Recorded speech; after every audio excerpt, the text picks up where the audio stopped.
African Safari Wildlife Park is a wild experience with over 800 exotic animals. Our drive-through safari features giraffes, zebras, deer, elk, alpacas, and even white bison, all of which you can feed right from your vehicle. Walk on the wild side with a Zoo It All Pass and feed kangaroos, porcupines, tortoises, and rabbits. Step into our aviary adventure and hand feed budgies for a memorable experience. Check out our live educational shows or ride a camel. Create memories that will last a lifetime at the Ohio Safari Park, African Safari Wildlife Park in Port Clinton.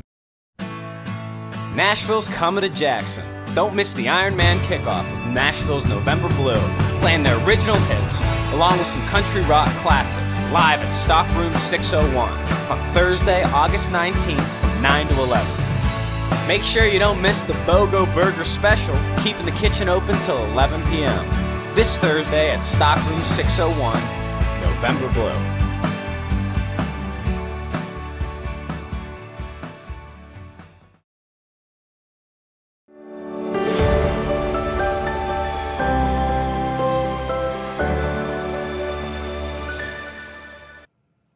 Well, happy Monday, everyone, and welcome to another edition of the morning show right here on Main Street TV. Of course, Jennifer here with our good friend, Pete Wilson, to start off the morning news update. And, of course, that's brought to you by Nia Henry, agent for Appalachia Realty. And if you have any real estate needs, please give Nia a call, 740-418-4135. She'll work hard for you. Okay. How you doing, Mr. Wilson? I'm doing just fine. Had to look at the end of the weekend over a long list of candidates because we're in the countdown now, the 90-day countdown to the 2021 general election. It's scheduled for November 2nd, and very important development last week at the Jackson County Board of Elections. The Board of Elections convened on Wednesday and met to certify petitions for all those nonpartisan and independent seats, offices that are up for election here in November. And the only primary, remember, there wasn't much going on at all. We had potential primaries in the cities of Jackson and Wellston because those candidates actually are those offices are actually partisan. You don't have to be a Republican or Democrat to run, but that's how it's set up in the primary. You can also run as an independent. Those candidates file later. And all the nonpartisan candidates, which would be in Jackson County, that would be school board, that would be village offices like for Oak Hill and Colton, that would be township offices for Jackson County's 12 township. All those candidates had to file by August 4th. And then last Wednesday, which was August 11th, that was when the Board of Elections met to review those petitions to make sure that they had enough valid signatures. Okay. It's just not the number of signatures, but it's valid signatures and how you fill out the petition. And the way it worked out, Jennifer, a lot of interest in serving the public, which is good. 62 candidates over all these governmental entities and offices that are on the ballot. 71 prospective candidates actually filed petitions, but 9 were invalidated. We'll get into that in a little bit, but that's why the board meets to make sure that that there are enough signatures and underscore valid signatures. If somebody signs your petition because they want to help out, but they're not a registered voter because they haven't registered to vote or their status has not been updated because they changed their address or their name. There are flaws in filling out a petition if you don't fill out certain lines or do it right. Right. And the Board of Elections, has to follow the law on that. And as a result, 9 people aren't going to be allowed to run, at least this election. Yeah. And, okay, little things that are of interest. For example, I live in the city of Jackson, but I live out in Franklin Township. So I had a couple of school board members that were running for Jackson asked me to sign their petition. Had I done that, I'm actually technically in the Oak Hill School District. So those are, I guess, things that people don't think of, that would, invalidate a signature. No, of course. unless you have been told that, your situation particularly, you're much closer to Jackson than you are Oak Hill. But Super weird. Have a little pocket there where it's the Oak Hill School District. And no, you could sign an Oak Hill petition for school board, Right. but not a Jackson one. Which, and you know, And I'm I sure a prospective board member wouldn't know that if they saw you. correct. And I think a lot of people would just sign it not thinking, oh, well, I live in Jackson. Mhm. Yeah, I can sign that. Right. So, you know, those are all little things that can get you in trouble.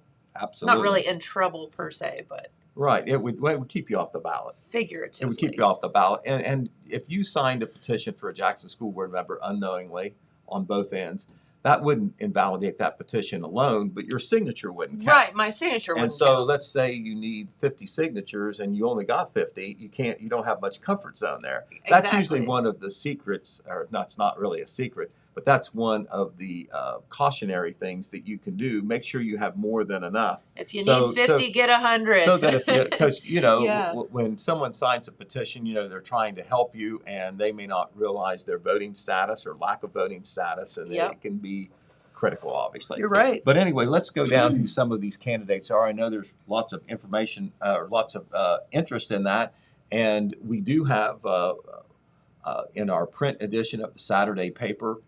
The Telegram, the complete list of candidates. We had it online. We also now have it on Facebook as well, so you Okay. can check that out. We'll talk about it today as as this is pretty new stuff. We'll start with school board. In the Jackson City Board of Education, there are 4 persons running for 2 seats. Kim Harless and Alice Smith are the incumbents, Mhm. very well known. They are running again, but there are 2 other people running. Bob Kite and Maureen Putker. Right. And of course, Bob Kite on the ballot, he will be Robert Kite, of course, very well known in the school district for many years as a teacher, coach, administrator, athletic director. Maureen Putker, I know, lives here in Jackson, and I believe that she drove a bus for quite Long time, yes. right. So those are the 4 members, and you don't run for a certain slot. It's kind of like a cattle call. There are 2 seats up. You don't vote for either Smith's seat or Harlow's seat. Not like a commissioner seat. Right. It's the top. It's the top 2 of the 4 will get in. Yeah. Right. So they do not run as separately. They run as a group. In Wellston, there are 3 seats up, and the candidates or the incumbents there are Terry Gill, Jennifer Ousley Pittman, and Gretchen Crabtree. Well, Gretchen Crabtree, who's been on the board for some time in Wellston, elected not to run for re-election. So that opened up a slot there, a non-incumbent slot. And there were 3 other people who filed petitions. They were, two other persons filed petitions, Roger Rader and Walter Norris Jr., better known as Bub. Now, both of those 2 candidates had been school board members before, and they were interested in running again. Gotcha. As it turned out, one of the petitions that was invalidated was Mr. Norris's, so he will not be on the ballot. So that leaves Terry Gill, who is an incumbent, Jennifer Ousley, who is an incumbent, and Roger Rader as the candidates for Wellston School Board. There are 3 slots, so right now there are no openings there. All 3 of them are going to be elected because there's 3 seats. Now, we'll preface before we go further the fact that you still can run as a write-in candidate. Now, that means that your name would not be printed on the ballot, and I believe you have until late in August to be able to file as a write-in candidate. Okay. But then you would at least have a shot. But you'd have to do a pretty important campaign, I think, to let people know that your name isn't on the ballot and you want the name to write in. Because It's happened in this area before. Because if you go to the polling places or you vote at the Board of Elections or whatever, they will not tell you who the write-in candidates are. There will just be a blank there. You have to know, and then you have to be able to write it in and spell it correctly. Am I correct on this that to be elected as a write-in candidate, just one person has to write your name in? Is that true? Well, Like if it's not contested, obviously. you mean like if it's not? Yes. Because I think we have a Jackson council. Yes. So we'll get to that in a minute. I'm Right. probably jumping the gun a little bit. Right. If you're the only candidate and you're the write-in candidate and you get 1 vote, even if it's your I was own, going to say you could just vote for yourself, and then there you go. There's your 1 vote for sure. Right. Okay. Then you win 1-0. Okay. Because there is no other candidate. So yes, you can. That is certainly mathematically possible. In the Oak Hill Union Local Board of Education, it seems like the same folks have served for a long time, and that must mean that the citizenry is content with this group. And the incumbents up this year are Joe Elsess, Mike French Jr., and Paula Stewart. Joe Elsess and Mike French have both served 20 years plus for the Oak Hill Union Local Board of Education. Paula Stewart, I believe, less than that, but still she is an incumbent. And there is no opposition. So 3 seats up for the Oak Hill Union Local Board of Education, and the incumbents are all in, unless, like we say, there is a write-in candidacy that somehow upsets the apple cart. Okay. All right, we will go now, on Vinton County, because you may say, our friends in Vinton County, what's going on there? Today, the Vinton County Board of Elections is meeting to certify their petitions. Okay, so we don't know yet. No, we will know hopefully by the end of the day who the candidates are there. And once again, you got the same offices or the same entities involved. You've got Vinton County Local School Board. You got all the townships in Vinton County. Then you've got all the villages too, because all those are nonpartisan. That's the villages of MacArthur, Hamden, Zaleski, and Wilkesville. All right. Okay, we go to the cities. Now in Jackson, the ballot was kind of already set because of the primary, but there was a little bit of shift as far as at-large candidates go, and in one of the wards. In the at-large situation, let's review that because that has changed a little bit. First of all, in the primary, incumbents Marva Colby and Paul Foster, better known as Brett Foster, along with former councilman John Ondera, filed for at-large council seats as Republicans. There's 3 at-large seats. At-large means you represent the whole city, not just a section of the city.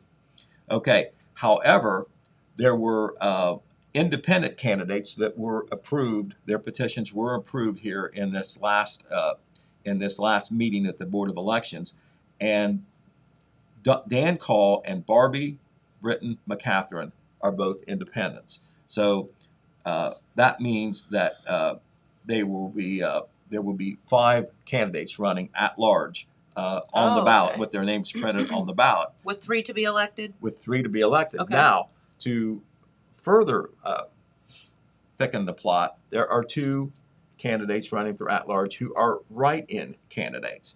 They did not file as independents. They filed as write-ins, even though you still have more time, but their petitions were in before the deadline for the nonpartisan candidates, and so they were reviewed. Former Second Ward Councilman Ron Queen and Dave Cribben, who is a Jackson resident, have both filed as write-in candidates. Okay. Cribben had filed as a Republican in the primary election, but his petition was invalidated, so he was not allowed to run as an independent. That's why he's running as a write-in. And Ron Queen elected to run as a write-in candidate. So all 7 of those candidates now are running for the 3 at-large spots, and 2 of them are write-in candidates, Ron Queen and Dave Cribben.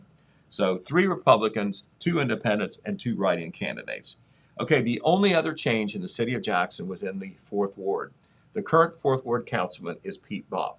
He had filed petitions in the primary. Nobody else had, in his bid for re-election. His petition was invalidated last spring. So he filed as a write-in candidate. Mm-hmm. Fortunately for him, there are no other candidates filed, either independent or write-in. So if Pete takes our advice and writes his name in, vote for yourself, Pete, or somebody else does, he will be in there. I think he's in good shape. Right. So the other ward candidates were already set. They would be, and also the council president. The council president is Republican Dan Fulks. He was appointed to his position during this past term, and he's running through a full term here in 2021. First Ward Councilman is Ryan Peters. The Second Ward Councilman is the late John Peters. The Third Ward Councilwoman is Deborah Biggs, and of course Pete Bopp is the 4th Ward. Now, for that Second Ward position, where Mr. John Peters going to ask you about that. Passed away here just earlier this month, that's an interesting situation that we're going to have to check with the board on. And I didn't have an answer last week, and I've not checked this morning. But a lot of legalities involved in that. Because Mr. Peters was a Republican candidate, in the short term, I'm pretty sure that the Republican caucus for the city of Jackson will meet to pick somebody to serve for the remainder of the term, which is through the end of the calendar year. Okay. Whether the caucus gets to pick somebody to replace Mr. Peters on the ballot, and whether that might be the same person, is yet to be determined or yet to be known to me Does anyway. that person have to be in that ward? Yes, second ward. It is a ward councilman spot. Do they have to be a Republican? Yes, they would have to be Okay. a Republican to be picked by the Republican caucus. I've heard both things. I've heard that the Republican caucus will get to pick somebody to run as well as be appointed, and you'd think it might be the same person, Mm-hmm. but also that the Democratic committee may get a shot. However, no Democratic candidate filed earlier this year. Correct. So Is there anybody that has shown interest in that, or not that I have heard, Okay. but I'm sure that since, this has been going on for more than a week as far as this vacancy Mhm. being known, I'm guessing that there's been in party circles a lot of there talk. has to be somebody in the second ward that could step up and Right, exactly. Well, the ward is on the kind of the northeast side of town. So all the registered Republicans from up there will probably be seeking that spot, the appointment from the caucus. We've not heard from the Republican Party yet when that meeting might be. They have to wait a certain number of days before they can announce the vacancy, and then there's a certain amount of time where they have to have the meeting and appoint somebody. So we'll see what happens there. you certainly never want to lose someone in the manner that we did, but it is interesting in the eyes of the law and the election laws Mhm. how this whole thing unfolds. Exactly. You know. This is an unusual situation, but it's It certainly is. not the first time that somebody has passed. But John Peters' petition was accepted because it was legally turned in and it was validated. So it's just how you fill that opening now on the ballot. I know that in some cases when the ballot is printed at a certain time, a person's name may appear who is deceased. I Mhm. mean, in other words, you can vote for a person who's That's dead. happened But numerous dead. times. In this case, this is before the ballot is printed, Okay. and so I'm not sure how that will happen. I think that if the Secretary of State, working with the local Board of Elections, determines that the process is that the Republicans perhaps officials get to appoint someone else to run for Mr. Peters' spot, since a Republican had been legally nominated, had filed their petition, then I would think it would probably be that person whose name will appear on the Okay. ballot. But once again, I'm just Very trying to use my interesting. logic and reasoning, not the law there. No, and there's a people a lot smarter than we are, Pete, that they're Oh, going to make they're all that over decision. they are so- all Yes, all over the place, Jennifer. Yes, they are. All right. Well, in the city of Wellston, right now, unless there's write-in candidates, and anyone can file as a write-in candidate through. I think that. Let me see if I have it here. I believe it's like August. It is August the 23rd when you have to do Okay. a write-in candidate for any of these offices. It's like a week from now. Right. If there is no write-in candidates in Wellston, there will be no contested races in Wellston. There was one in the primary where Angela Spangler defeated D. Keith Woolham in the first ward, and she is the nominee in the first ward. It looked like that there was going to be an at-large race in the city of Wellston as the incumbents all filed as independents: Thomas Clark, Roby Browning, and Frederick Doobie. Strange, but all of them filed as independents. They did not file as Republicans or Democrats. But there's three of them, and they're all incumbents. Well, Teresa Pond Lamaster, who did file as a Republican, she would be the fourth candidate, so you'd have a contest, right? Well, Thomas Clark, better known as Tom Clark, who's been a councilman forever up in Wellston, ward councilman and at-large councilman, his petition was invalidated. Oh. So now you have three people running for the three at-large spots in Wellston: Roby Browning, Frederick Doobie, and the newcomer Teresa Pond Lamaster. So right now, nothing's set in the city of Wellston. Okay, in Oak Hill Village, you've got 6 council seats, and you have 4 open seats, 4 seats that will be on the ballot. And this year, incumbent Jody Coleman, whose seat is up, decided not to run for re-election. However, the other incumbents, Jody Folk, Jennifer Hughes, and Terry McCain, are all running. So that leaves 3 people running for 4 seats. All right.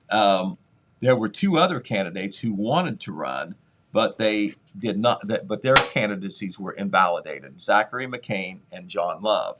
Brian Trotter, another challenger who filed a petition, his petition was accepted. So right now you have no contest. You've got the three incumbents and you've got Brian Trotter. Zachary McCain and John Love petitions were invalidated in the village of Oak Hill. How are you keeping all this straight, Pete? I've got notes. Okay. Okay, in the village of Colton, Kim Milliken needs more councilmen. 4 of the 6 seats are on the ballot on November 2nd. But right now, there are no candidates that are lined up to run for village council in Wellston. Incumbents Jim Milliken and Michael Whaley did not seek re-election. They did not file nonpartisan candidates. The other seat that is up, Tina Wyatt, she recently resigned. She's not serving now, and she obviously did not run for re-election since she resigned her seat, and that has not been filled. Incumbent James Barnes was the only candidate in Colton who did file for re-election as a councilman. Okay. His petition was invalidated. Oh, no. So 4 open seats in Colton, and right now nobody on the ballot. Nobody that has been approved for the ballot to run. What the heck do you do, Pete? Well, it's happened before in Colton. What happens is the council has a certain amount of time to appoint somebody to an opening, and if council doesn't do it, then the mayor gets to do it. Okay. You can handpick somebody. I gotcha. Which maybe that'll All be right. better than leaving it up to the people. Who Maybe. knows? But anyway, that's the situation in the village of Colton. All right, in the townships, depending on where you go, there's a lot of interest in other townships. They're very cool with who they have in there. This year, it's staggered every 2 years for their townships. Every 2 years, 2 of the 3 trustees run. The following 2 years, the other trustee, the third trustee, and the fiscal officer runs. This is the year where 2 trustees runs. The township where there is the most interest is Bloomfield Township. In Bloomfield Township, all 3 trustee positions are up because of the death of Robert Irvin, who was one of the trustees there. Okay. He was in the middle of a term, so in addition to the 2 seats that are held currently by Tim Jones and Roy Arthur, the unexpired term of Robert Irvin is also on the ballot. And running for, Tim Jones is running for re-election, but Roy Arthur, everybody knows Roy's name. He's been the president of the Township Association, Township and Clerks Association for many years. Mm-hmm. He decided not to run. I know he's had some health issues. Mm-hmm. He is not running for re-election. So you've got Tim Jones running for one of the full seats. Others who are hoping to take the seat that had been held by Roy Arthur are Ed Uconger, Jerry Logan, and Dan Neal.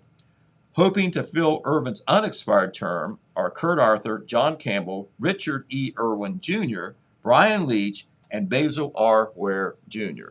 So all those candidates are running for trustee spots in Bloomfield Township. And the unexpired term, Jennifer, would be through the next 2 years. Okay. Because it's a 4-year term. Let me ask Irvin, you this. Irvin was elected in 2019. Okay.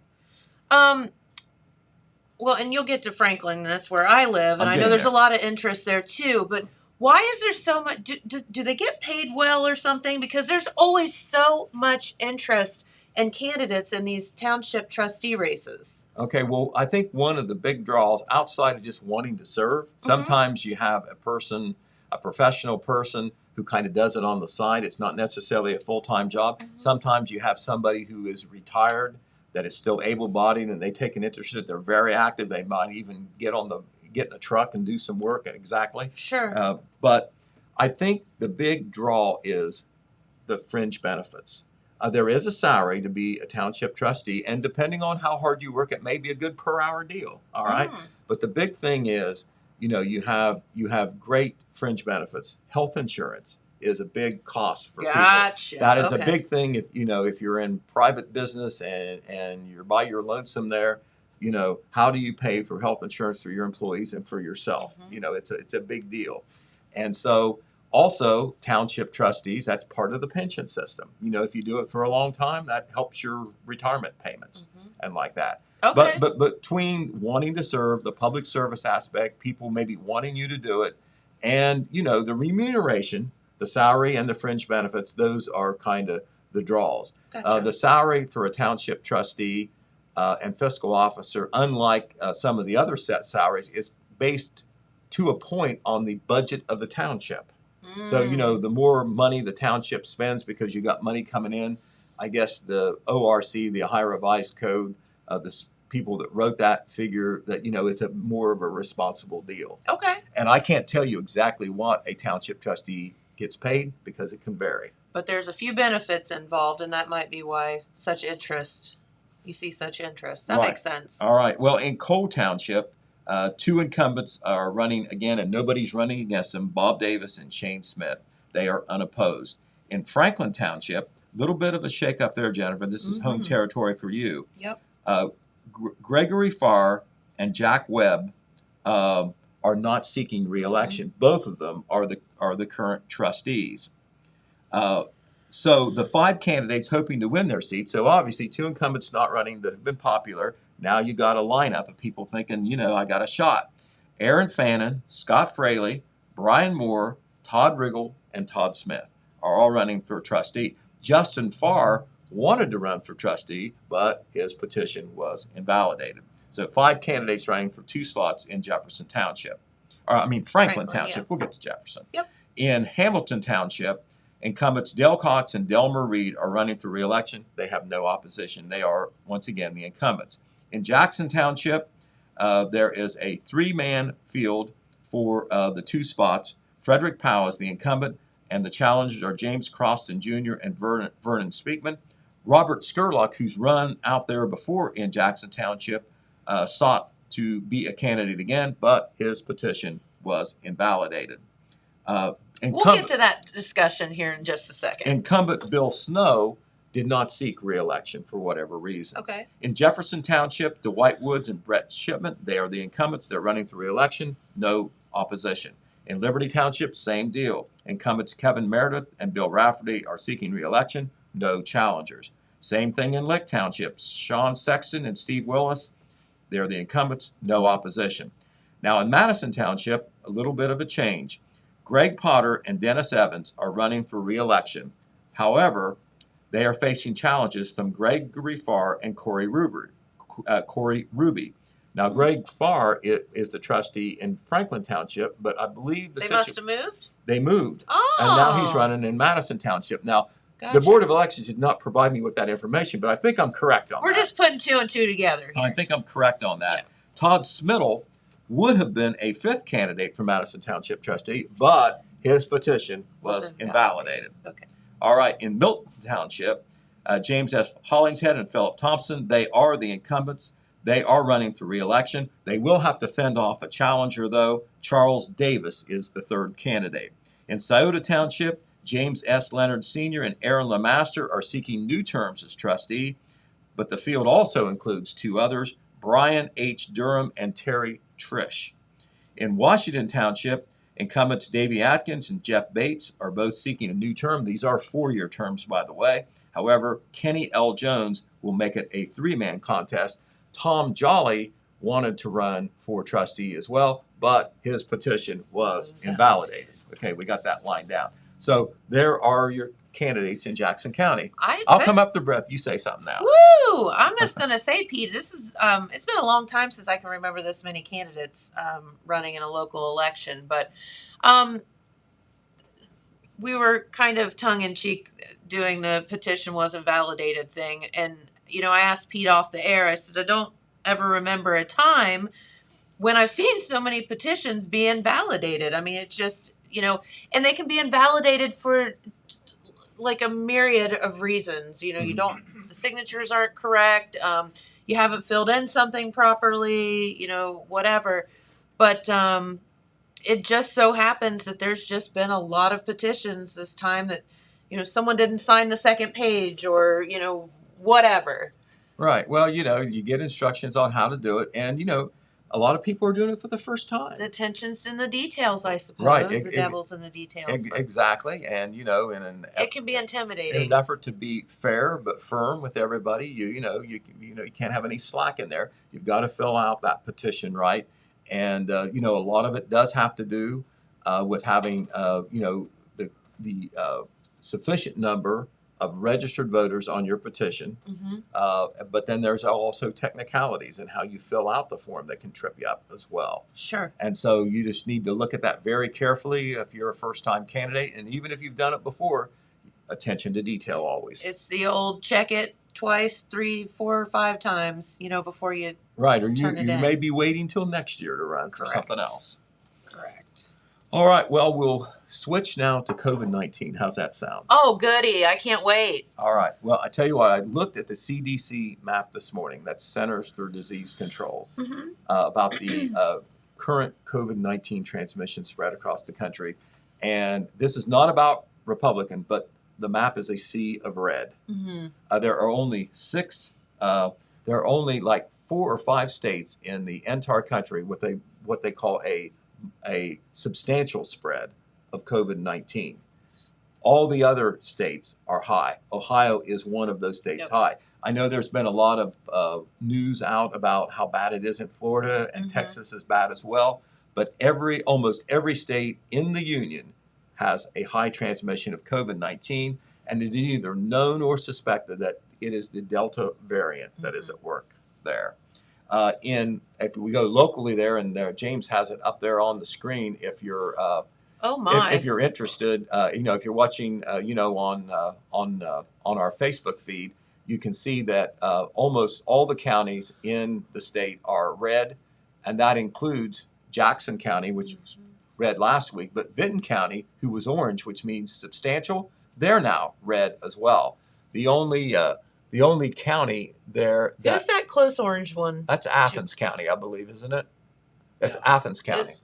I can't believe Athens Well, is. just wait until the I was kids going get to back say, to school. as soon as the kids come back, it's on. Right. Athens is a different town when Ohio True. University is not in session. Very true. No, and so Athens County is the only one in the area that is not red, and even the orange is substantial. That doesn't sound very good either. No.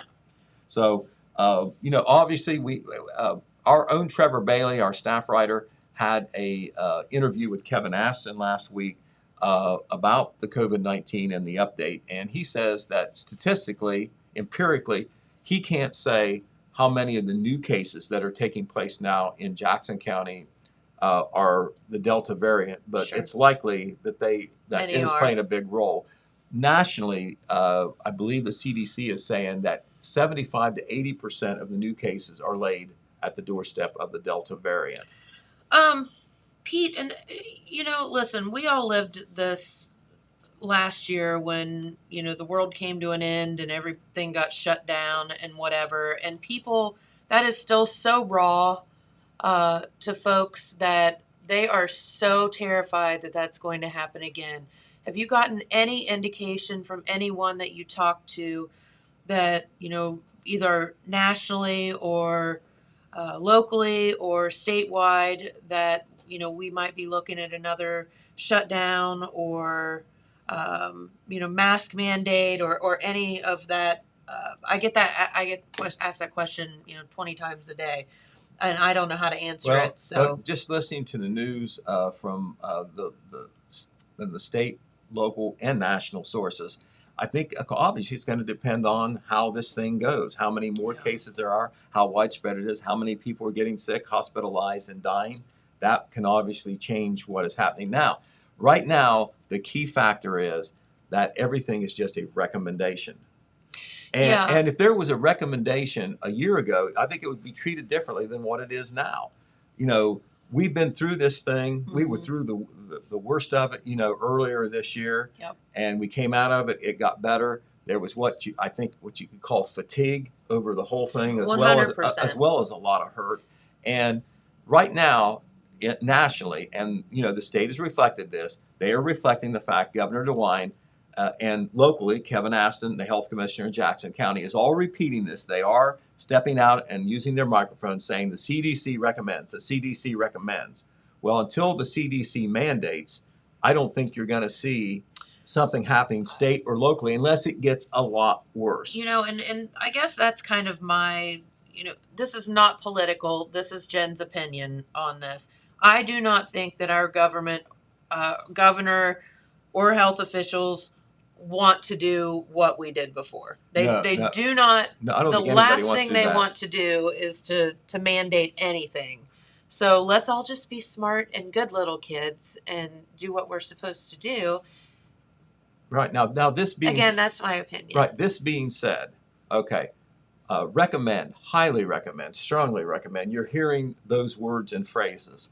The big box stores are, they have that now on their windows, and some of them some places may even require a mask when you go in. But here's what I'm seeing: I'm not seeing a lot of businesses, governmental offices, private places step up and require the mask because it's recommended. At all. And you're right. But I will say, I'm not saying they should, but I'm saying they're not doing it. I will say, I was in Columbus. Jamie and I went just kind of a little getaway for our anniversary over the weekend. And I was very surprised, honestly, by how many folks did have masks on out and about in the public. Lots and lots of children, which makes sense. They can't be vaccinated. But even so, Saturday night we were going to dinner and we were at our hotel. And we were going to dinner down in the Short North, and nobody wants to try to park down in the Short North, right? So we took an Uber. And Uber pops up and says, you are required to wear a mask whether you've been vaccinated or not in the Uber. And I was like, oh my God. So I had to run out to my car and just dig through trying to find masks. It's been so long.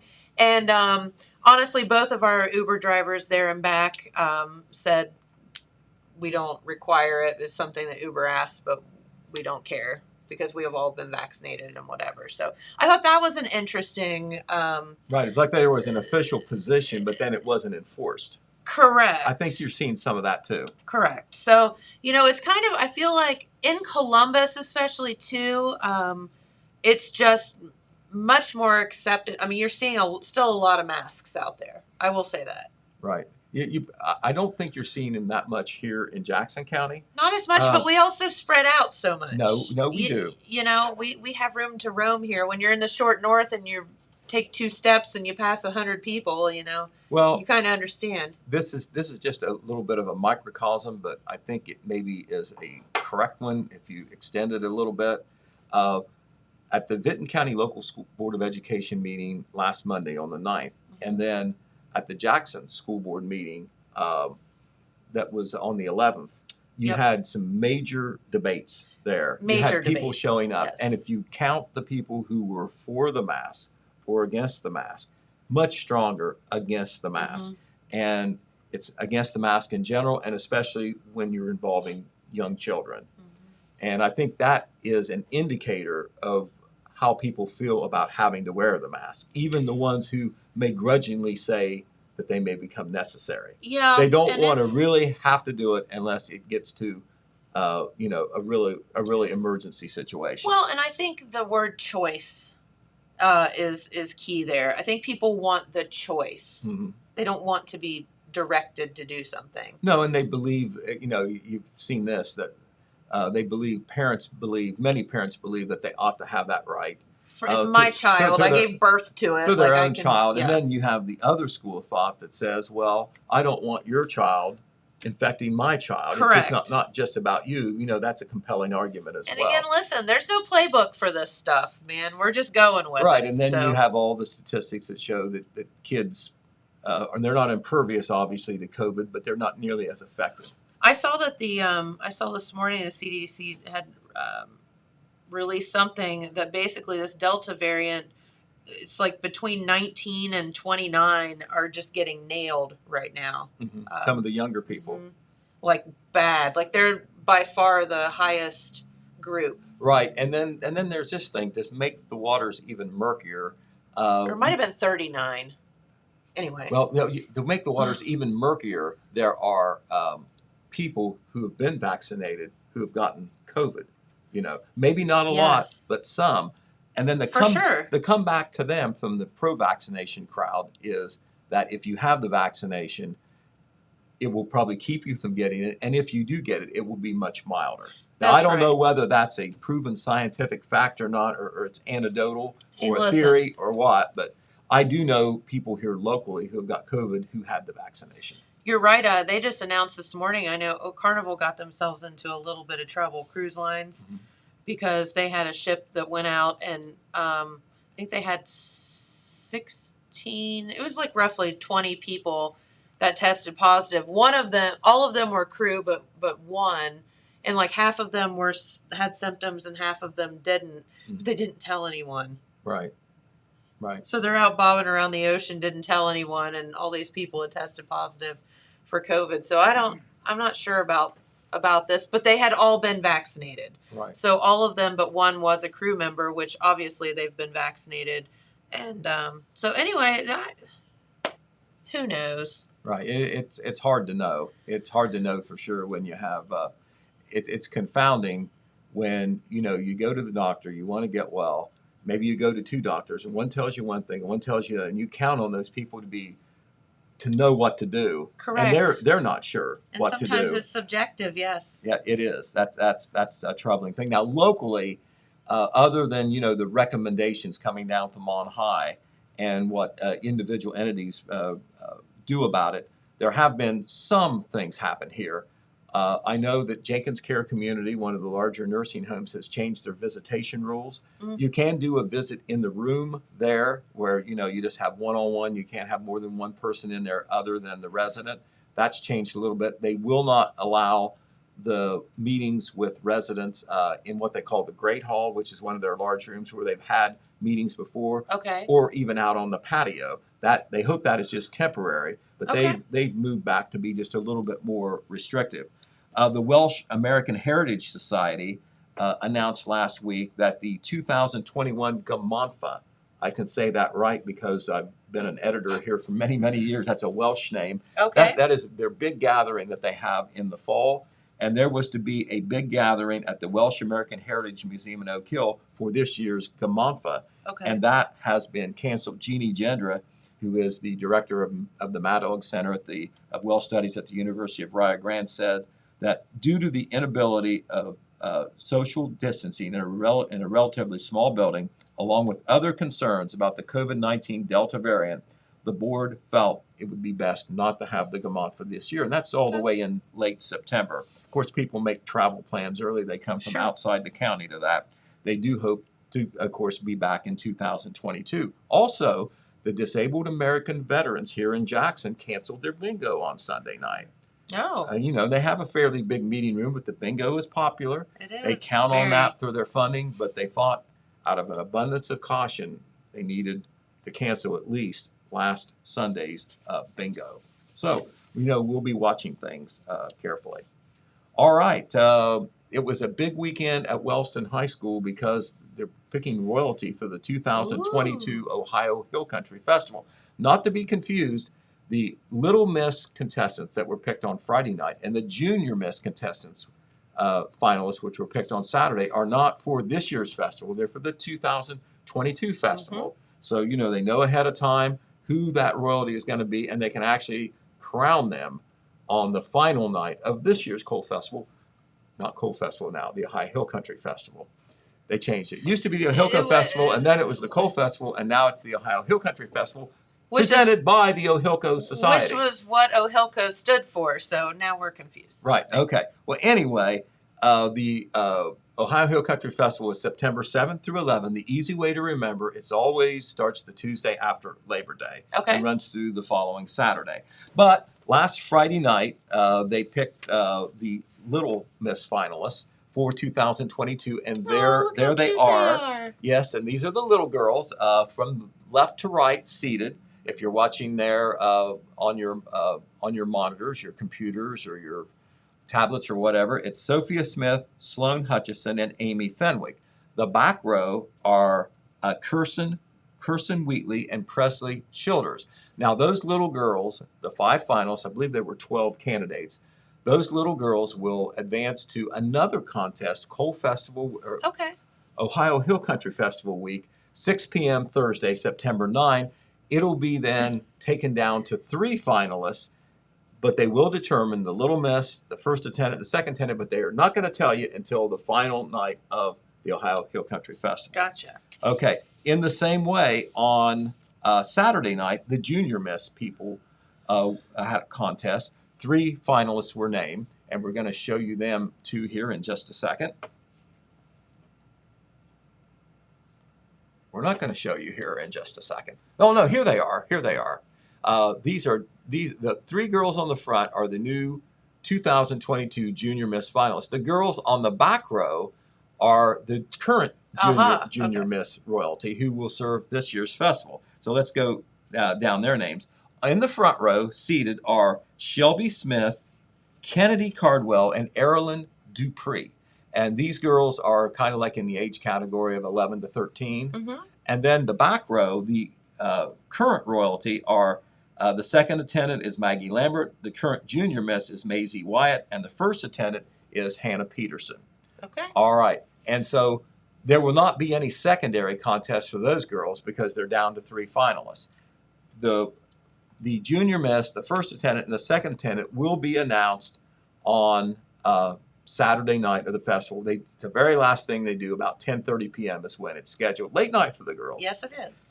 And then now if you're asking about the Queen or the Big Miss, whatever you want to call it. That contest normally was held the same weekend, but it was not held. They're going to extend the contest application until September 7th to get more candidates. Mm-hmm. And then they're going to have a contest festival week at 6:30 p.m. on Thursday, September 9th, after the Little Miss contest. Okay. And however many girls there are, they will name 3 finalists. They will know, only the judges will know who the Queen, first and second attendant are. And once again, you won't get to know until Saturday night of the So you have to remain Saturday in night of the suspense. Coal Festival. Now, I attended the Saturday night Junior Miss contest for 2022. Hannah Peterson, who is the first attendant, the current first attendant, 2021, said that one of her hobbies is looking up and telling corny jokes. And so she told one that I thought was good, and I'm going to share it with our audience because we've been pretty heavy today so far.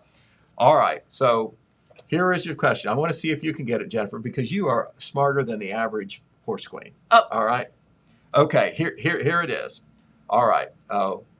Why is England one of the wettest countries in the world?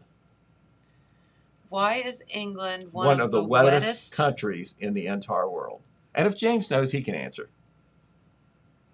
I don't know. Do you know, James? Nope, I got nothing for you. I know. It's like blank. Because the Queen has reigned for a long time. Now, is that good or That's is that pretty good. It's a groaner, but it's good though. That's pretty good. I'll give her that. Right. It got more laughs on that than anything else that happened in that contest. That's pretty funny. All right. So anyway, once again, the contest or the Ohio Hill Country Festival set September 7, 11, and the table is set with picking the royalty for the 2022 royalty members. Nice. All right. Speaking of royalty, yesterday it was announced that the Little Miss Apple Festival contest, which was postponed from April due to COVID-19, will be held this Saturday, August the 21st, and we recognize that young lady, There's don't we? Miss Kennedy. She's been up here eating ice cream before. She has. She's probably been up here talking with us more than once during her reign. She is the 2019 and 2020 Little Miss Apple Festival, and she will certainly be there Saturday when one of her successors is picked. We don't know which one. I'm guessing that they will pick 10 finalists as they usually do. But here's the deal. You say, how did they pull off this contest? Well, it's going to be restricted. It will be this Saturday, 6 p.m. At the Jackson Middle School Auditorium. Okay. However, the event will be closed to the public, but each contestant will receive 8 tickets when they register. Okay. Also, everyone attending will need to wear a mask, even when seated in the auditorium. The contestants will be interviewed by the Mistress of Ceremonies, Katie Jones, and they'll be judged by 3 out-of-county judges. There are a total of 41 candidates, and so when you take 41 candidates, you take their moms and dads and sisters and brothers and grandfather and grandmas and aunts and uncles. You're going to have too many people in that auditorium for what's going on now with COVID-19. And remember, the Jackson City schools have a mask mandate for inside the schools. So the Apple Festival Committee tried to wait it out, hoped the thing would get better, and they'd be able to have a traditional contest closer to September. Well, they're going to be able to have the contest, but not quite, normal.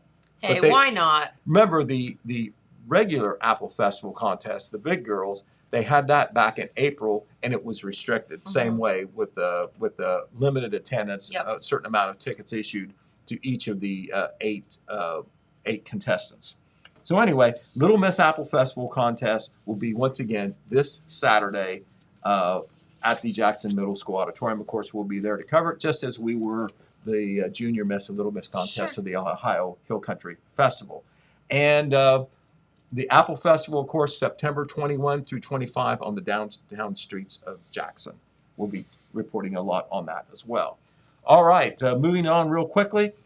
School does start this week in our local school districts. This Wednesday, the Jackson City Schools, the Oak Hill Union Local Schools, and the Vinton County Local Schools all have their first day of school. In-service and professional development activities are taking place starting today. But for the students, first day is Wednesday at Jackson, Oak Hill, and Vinton County, Thursday in Wellston. And last Friday, they renewed a longtime tradition in Jackson City School District. They had the new teachers luncheon, and this is just one group, 20 new teachers in the Jackson City School District this year. Nice. Right. And these are just the elementary, and these are just the new teachers at the elementary level, Northview, Southview, and Westview. And then our other picture that we're going to show you, that's the new teachers at the high school and middle school. There's some new administrators this year in the Jackson City schools as well. These pictures will be printed along with all the names in our Wednesday edition of the Telegram. But once again, school start. Remember, masks are required in the Jackson City schools inside the buildings. They are strongly recommended, but not required in the school districts in Wellston, Oak Hill, and Vinton County. All right, we want to pay tribute to Clyde Evans. Clyde Evans, former state representative, a well-known resident from Rio Grande and Gallia County, passed away last week at the age of 83. Oh, okay. And Clyde was a former state representative. He was, I remember. In that role from 2000. Let's see when he served. He served what was then the 87th district, and it was from 2003 to 2011. He served Jackson County, Gallia County, part of Lawrence County, and at least part of Vinton County.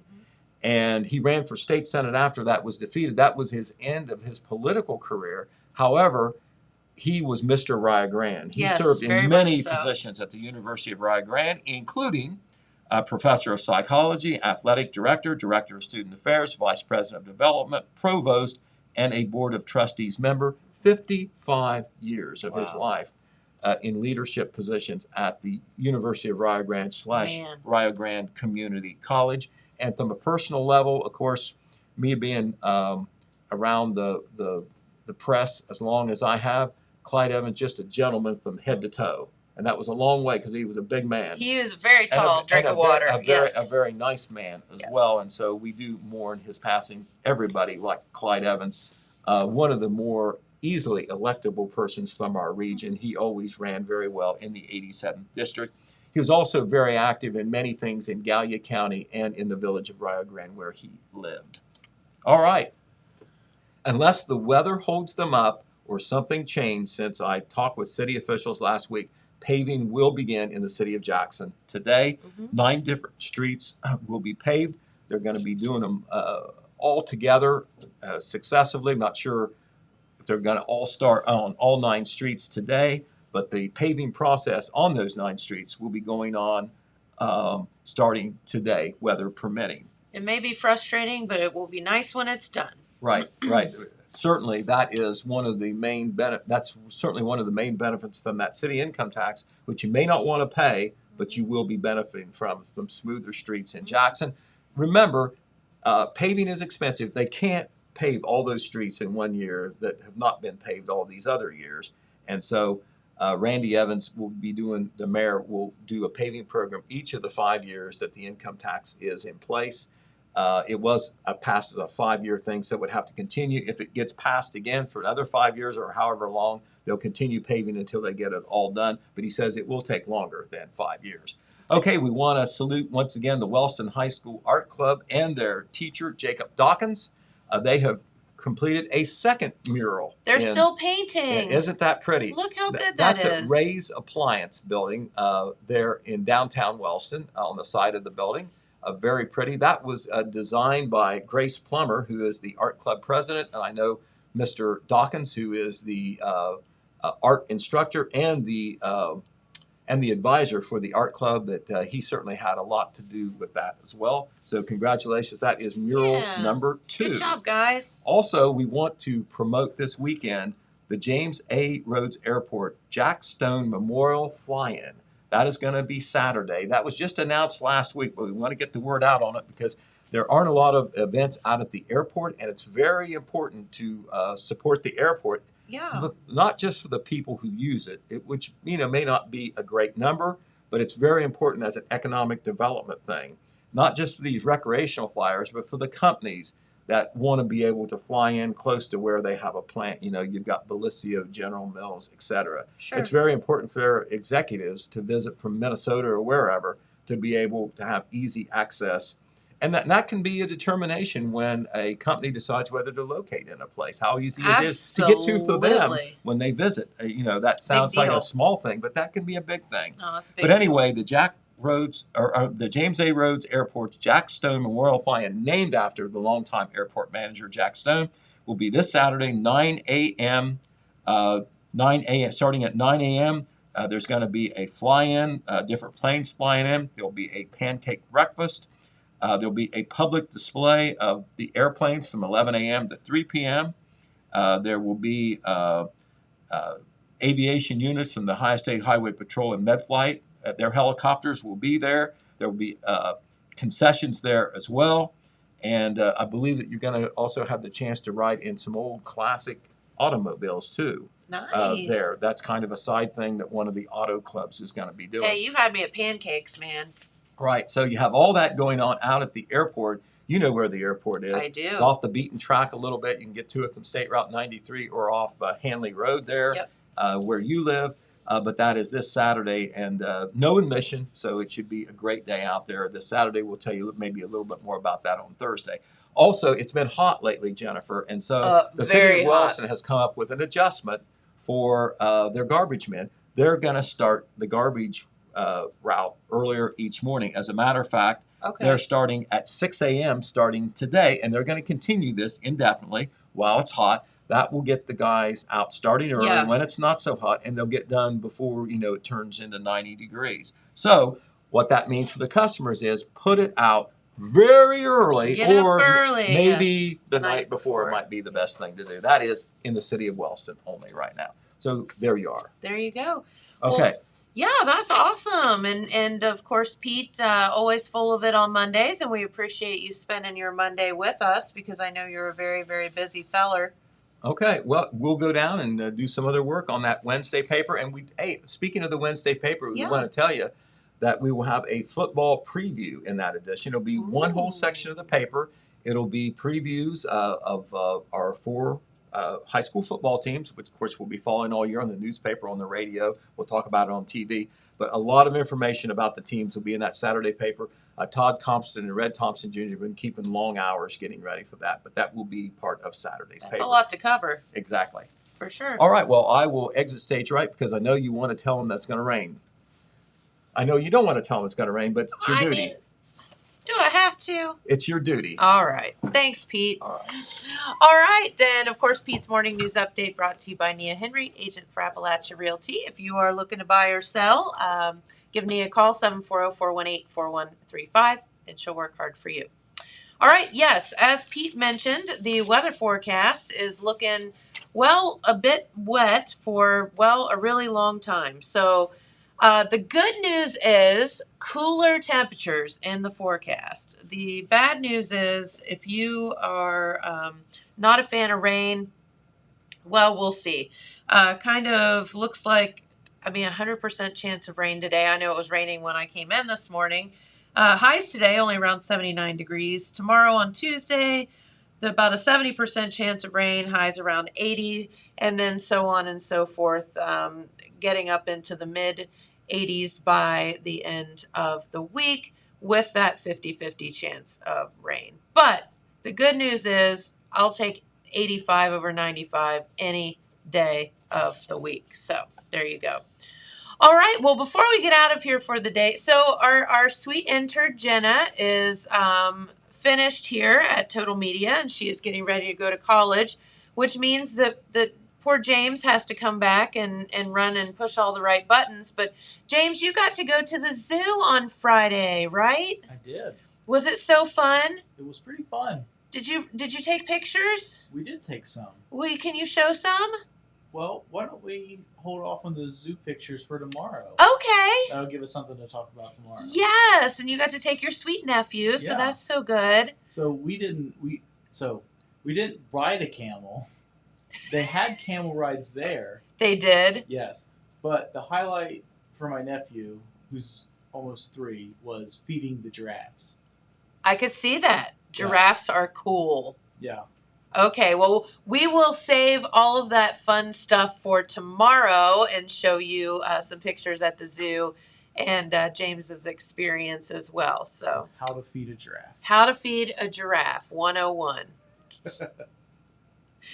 I mean, if only you'd ridden the camel, our world would be complete. Yeah. I mean, I think it's like $10 to ride the camel. Oh. So, I gotcha. go to either that or lunch. Right. Yeah. Okay. Totally understand. All right. Well, have a wonderful day, everyone. We appreciate you so much for watching this morning. And thank you to Pete for spending his morning with us and filling us in on a lot of stuff. And it was good to be able to go over all of those candidates because there are so many local candidates on the ballot this time. So it's really important that you know who all that's there to vote for or not to vote for, I guess. However you may feel. So anyway, have a great day. We'll be back tomorrow with giraffes and camels. So have a good day and we'll see you then. Bye-bye.